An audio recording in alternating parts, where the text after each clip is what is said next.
আমরা তো বাংলাদেশি না, যে না বাংলাদেশ থেকে আমরা আসছি, যেটা সত্যি কথা। জন্ম এইখানে আমাদের 53 বছর বয়স ছিল, তার আগের থেকে থাকে আমার মা বাবা। এটা বললে হইলো নাকি? হ্যাঁ, দড়ি দিয়ে ঝুলবো আর করবো। जल्दी जल्दी भागो, जल्दी जल्दी भागो, नहीं तो जो करना है सरकार करेगा। কোথায় এই নিয়ে তো কান্দাকাটি করতেছি আমি। কোথায় যাব? যাওয়ার মতন কিচ্ছু নাই আমার। ছিলাম, কাজকর্ম করতেছিলাম। বাংলাদেশে কাজকর্ম নেই। নেই বলতে থাকা যাবে না, তাই চলে এসেছে। আমরা কি বলবো? এসেছিলাম পেটের দায়ে, গরিব মানুষ যে বাঁচবে বানার পর থাকতে তো হবে। এই বর্ষা একটা গুরু কুকুর বিড়ালেরও একটা জায়গা লাগে, একটা দৌড়ি যায়। আমরা কই থাকবো? देश के रुपया में खाना खाएगा, कपड़ा देगा, मेडिसिन देगा, एक दामाद है ये लोग। बांग्लादेशी जो नागरिक है उनका लेने का जिम्मेदार तो है उनका। तो जब हम लोग यहाँ से बोल रहा था तब वहाँ से কলকাতা, আর কোথায় যাচ্ছেন? বাংলাদেশ। আপনি যে এতদিন এখানে ভারতবর্ষে ছিলেন বা কলকাতায় ছিলেন, আপনার কোনো কাগজপত্র নেই? না, তো এখানে যে ছিলেন তাহলে কিভাবে ছিলেন? এমনি ছিলাম। আপনি বর্ডার পার করলেন কি করে? 30,000 টাকা নিতে পার হতে। 30,000 টাকায় পার হয়ে গেছেন। এখন এই যে সব ভিটে মাটি, এখন এখানকার যা কাজকর্ম ছেড়ে বাংলাদেশে যাচ্ছেন, বাংলাদেশে কোথায় থাকবেন? যাদবপুর। কি বলছেন? কোথা থেকে আসছেন? এসছি তো কলকাতা থেকে, যাব বাড়ি বাংলাদেশে। আপনাদের এতদিন কাগজপত্র ছিল না, আপনারা তাহলে এই দেশে কেন ছিলেন? ছিলাম, কাজকর্ম করতেছিলাম। বাংলাদেশে কাজকর্ম নেই? নেই। আর ছোটবেলায় বাবা মা ছেড়ে দিয়ে চলে গেছিল, আর আসেনি।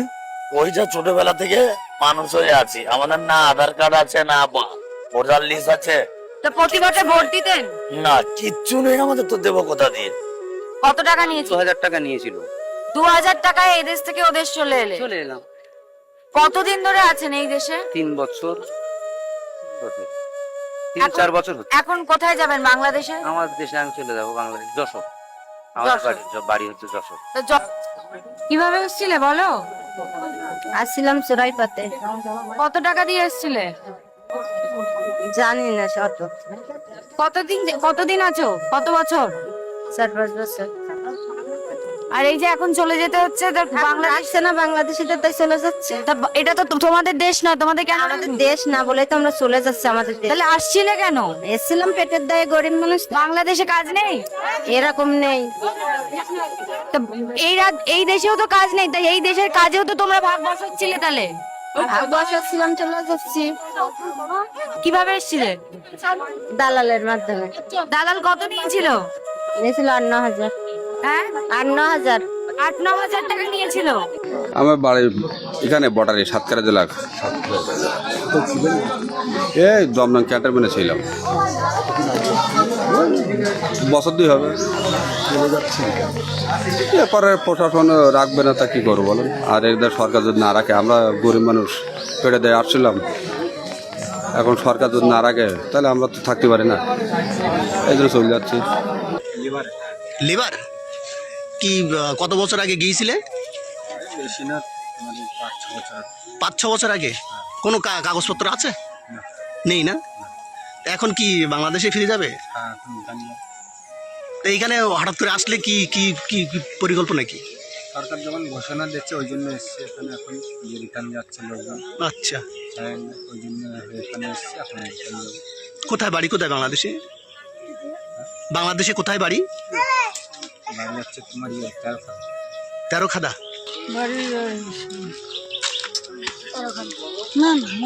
মোল্লাডাঙ্গা। এদিকে কোথায় থাকতেন? কি কাজ করতে? বাসন মাজা কাজ। বাসন মাজা কাজ করতেন। আর কতদিন আগে আসছিলেন? 2-3 মাস। 2-3 মাস আগে? হ্যাঁ, ওরকম 1-1.5 বছর হয়েছে। বাসন মাজা যাচ্ছে। কোন বর্ডার দিয়ে আসছিলেন? ওটা মনে নেই। হ্যাঁ, কি নাম কি আপনার? না, এখন এখানে আসছেন কি উদ্দেশ্যে? কি এখন আমাদের থাকতে দিচ্ছে না। 1 বছর আগে আসছিলেন, এখন ফিরে যাচ্ছেন কেন? ফিরে যাচ্ছে ওই সরকার আর কি, দেশের মানুষ দেশে চলে যাও। হ্যাঁ, 3 জন আছে। এখানে আমি কাগজ কলমি কাজ করতাম। হ্যাঁ, এটা বারাসাত বামুন গাছে। বারাসাতে থাকতেন? বারাসাত বামুন গাছে। কত বছর এই ভারতবর্ষে রয়েছেন? 3 বছর মতন। 3 বছর। আর কাগজপত্র কি বানিয়েছেন? কাগজপত্র আমার কিছু হইল না। দালাল তো আপনাকে কিভাবে নিয়ে ওই 200-250 টাকা দিয়েছিলাম তার জন্য। কিভাবে এলেন সেটা? দালাল তো বুঝলাম। কি দালাল অর্থ সালে বর্ডার পার করেছিলেন? সালটাল মনে নেই, ওই 15-16 বছর আছে তাই জানি। এখানে কোথায় থাকতেন? ওই এয়ারপোর্ট বাকলায় থাকে, বলতে থাকা যাবে না তাই চলে এসছে। আমরা কি বলবো? আমাকে ওই এখন যদি ওই মন্ত্রীও বলে যে আপনাকে যেতে হবে না, থাকো, তা আমরা যে দিকে সেই দিকে খাই, তা আমাকে কোনো ব্যাপার নেই। শুধু আমার মা বাবা বাংলাদেশি, তো আমাদের এসআর এর সময় মা বাবা 2002 সালের আগের ডকুমেন্ট চাচ্ছে। মা বাবা তো অশিক্ষিত, তখন ডকুমেন্টস অত খেয়াল করেনি। তো এখন আমাদের লোকাল থানা থেকে, নারায়ণপুর থানা থেকে বলছে যে ডকুমেন্টস না থাকলে থাকতে যাবে না। এসছিলাম, এমনি চলে এসছিলাম, কাউকে ধরে না, এমনি পার হয়ে চলে এসছিলাম লোকেদের। আমি ওই রাজমিস্ত্রি কাজ করতাম। ভোটার কার্ড আমাদের ছিল, কিন্তু ওইগুলো এবার কাজ হয়নি। দিয়েছিলাম, ও আসেনি সব। না, আমাদেরও সব কিছু হয়নি।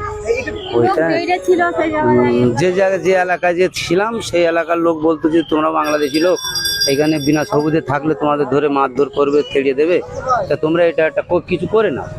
তো তার করে দাও বলে আর দিইনি। মানে কেন যেতে হচ্ছে আপনাদের এখান থেকে? সরকার পাল্টে গেছে। আগে সরকার কি মানে অ্যালাউ করেছিল আপনাদেরকে? হ্যাঁ, রেখেছিল, এখন এই সরকার রাখছে না। রাখছে না? আচ্ছা, এখানে কোথায় থাকতেন? দমদম। দমদমে থাকতেন? আচ্ছা, আপনাদের বাংলাদেশে বাড়ি রয়েছে না? আমাদের বাড়ি কোথায় রয়েছে? খুলনাতে। খুলনাতে? এরা কি আসলেই বাংলাদেশি নাকি ইন্ডিয়ান কলকাতার বাসিন্দা? তারা গরিব মানুষ বিধায় তাদের প্রেশার ক্রিয়েট করছে বাংলাদেশে পুশিন করার জন্য, নাকি একটা দল এই সমস্ত ক্রিয়েট করেছে? প্রশ্ন থেকেই যায়, প্রশ্ন রয়েই যায়। কারণ দেখেন, একজন বলছে তার বাড়ি যাদবপুর, হ্যাঁ যাদবপুর বাংলাদেশে আছে। একজন বলছে তেরোখোদা হ্যাঁ খুলনাতে আছে। আবার হাসছে, আবার 3 মাস আগে গিয়েছে। 3 মাস আগে নাকি বাংলাদেশ থেকে কলকাতাতে গিয়েছে। তাহলে 3 মাসের মধ্যে তার বাংলাদেশি টোন, ভাষা চেঞ্জ হয়ে গেছে। হ্যাঁ, কিছু কিছু এর মধ্যে হয়তো বাংলাদেশ থেকে ইন্ডিয়ার কলকাতাতে গিয়েছে। বেশিরভাগই নাম শোনা যায় সাতক্ষীরা, যশোর, কারণ এগুলো হচ্ছে বর্ডার এলাকা পাশাপাশি। হয়তো রাতের আধারে তারা 2-1 গিয়েছে, আবার চলে এসেছে, আবার অনেকে থেকেছে। এরকমটা হয়তো হতে পারে, কিন্তু এই ভিডিও ফুটেজের মাধ্যমে যেগুলো দেখে অ্যানালাইসিস করলাম, বুঝতে পারলাম যে আসলে কি সবাই কি বাংলাদেশি, এরা সবাই কি অনুপ্রবেশকারী, সবাই কি কলকাতাতে গিয়েছিল এবং পশ্চিমবঙ্গে গিয়ে ওখানে কাজকর্ম করেছে, ওখানে থেকেছে, এখন তাদেরকে বাংলাদেশে যেতে বলেছে, এখন তারা স্বেচ্ছায় বাংলাদেশে চলে আসতেছে, এরকমটা মনে হয়। কনফিউশন থেকেই যায়। আপনার মতামত কি কমেন্ট বক্সে অবশ্যই জানাবেন। এরা কি আসলেই বাংলাদেশি, না আসলে এরা ইন্ডিয়ার কলকাতার বাসিন্দা যাদেরকে পুশিন করছে, জোর করছে বাংলাদেশে ফেরত পাঠানোর জন্য, বাংলাদেশে আসার জন্য? এমনটা কি হতে পারে? তবে 2-1 জনের ভিডিও দেখে, 2-1 জনের ইন্টারভিউ দেখে বোঝা গেল যে কিছুটা হলেও সত্য।